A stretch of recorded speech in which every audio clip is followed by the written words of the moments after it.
এরই ফাঁকে বিএনপিকে মাইনাস করার যদি কোনো হীন প্রচেষ্টা আপনাদের মধ্যে থেকে থাকে, পদত্যাগ করে যায়নি, প্রধান হয় দলে, ওয়েলকাম, আসেন, রাজনীতি করেন, গ্রামে যান, মানুষের সেবা করেন, মানুষকে বুঝান, আপনার আইডিওলজি কি সেটা প্রচার করেন।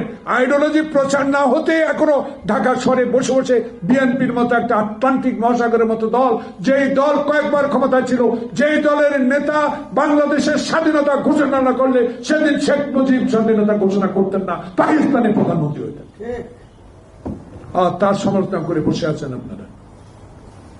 এক লুটেরা না গেলে আরেক লুটেরা আসবে।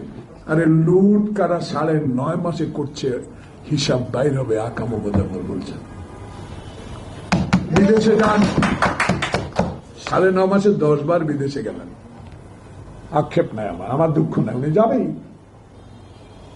ওনার কথা আমরা শুনবো, কিন্তু এমন কথা বলা ঠিক না যে কথাটিতে বাংলাদেশের সবচেয়ে বৃহত্তম রাজনৈতিক দলের নেতা কর্মীরা আপনার উপরে ক্ষুণ্ণ হবে, মনে কষ্ট পাবে।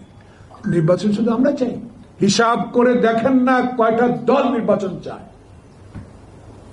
নির্বাচন চাইবি দেখে আমরা ক্ষমতায় যাব, সরকার গঠন করবো, এটা তো আমরা বলি না। আমরা বলি মরা মৃত ব্যক্তির ভোট নয়, দিনের ভোট দিনে, গুন্ডার ভোট না।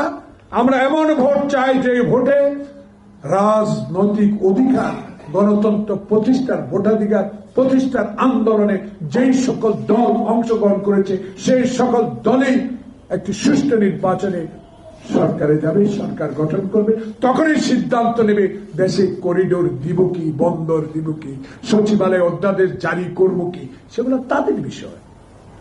আপনাকে নিয়মিত কাজ করার জন্য আমরা ক্ষমতায় বসিয়েছি সকলে মিলে, আমরা আপনার কাছে তো অনেক আশা, সে আশা চূর্ণ বিচূর্ণ করে দিচ্ছে কারা, তাদেরকে খুঁজে বের করতে হবে। তাই বিএনপি বলে এখনো যারা সরকারে বসে আরেকটি রাজনৈতিক দলকে সহায়তা করে তাদেরকে উপদেষ্টা পরিষদ থেকে পদত্যাগ করতে হবে। যাক, আমি শুকরিয়া আল্লাহ দরবারে, গতকালকে হাসিনার বিচার কার্য শুরু হয়েছে, আমি খুশি। রাজনৈতিক কর্মী হিসেবে সবাই খুশি হওয়া উচিত, বিচার করেন, আমরা তো বিচার চাই, আওয়ামী লীগের নিষিদ্ধ জনগণও চায়।